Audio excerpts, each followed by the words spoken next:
avoir un driver qui est tellement puissant qu'il te fait ne pas compter les heures et il te fait te lever tous les matins à énergie. Et après, il peut venir, il peut couler d'une passion ou d'une envie ou de loyauté, comme tu disais. Envie d'un statut social. Il y en a qui font ça pour le statut social. Voilà. Et alors, je pense que à titre personnel, je suis pas sûr que ce soit très sain.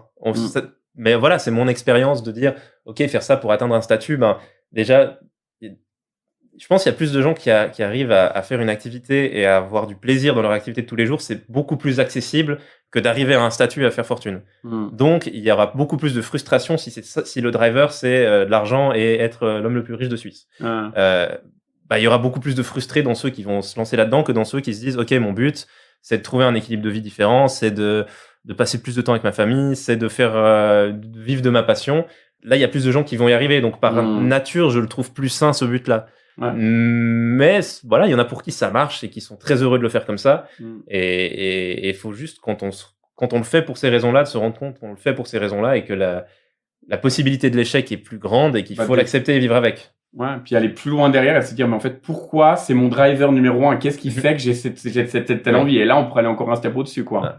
Et se dire, peut-être, c'est que, j'en vois, j'en connais un. Et lui, c'est parce qu'il a toujours manqué d'argent jeune. Il est se retrouvé à la rue et ce genre de choses. Et il veut plus ça. Et c'est ce qu'il donne envie vraiment c'est son élément motivateur, quoi. C'est une revanche, une frustration. Et d'ailleurs, l'entrepreneuriat peut naître aussi souvent d'une frustration. Moi, personnellement, l'entrepreneuriat est venu d'une frustration que j'avais de ces cadres qui, pour moi, étaient trop rigides, qui m'étouffaient. Moi, j'ai toujours été quelqu'un de très créatif. Et souvent, on m'a conditionné à non, il faut apprendre comme ça. J'ai souvent où j'ai besoin de visualiser les choses. Alors finalement, c'était très écrit. Un 3 plus 3, ça fait 6. Mais en fait, pourquoi ça fait 6? Il y a un 3, il y a une barre comme ça et un 3. J'arrivais pas à comprendre la chose.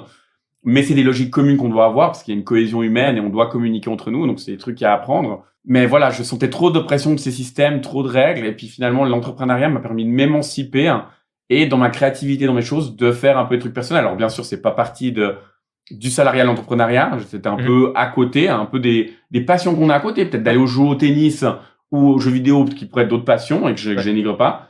Et que d'ailleurs, je fais du tennis et je joue aux jeux vidéo. C'était voilà, il y a ça qui me plaît. Et en fait, je me suis pris au jeu. Et puis typiquement, moi, l'entrepreneuriat, ce qui m'a fait aller dedans, c'est un ami, une fois, il est venu parler de dropshipping. Donc, c'est ce fait de prendre des produits sur AliExpress, de les mettre sur un site, de faire un bon marketing derrière et d'aller le vendre. Bon, pas éthiquement le plus correct, mais au début, c'était un jeu, quoi. Et moi, je le prenais, je voyais des produits un petit peu sympas, je mettais les produits sur ma boutique.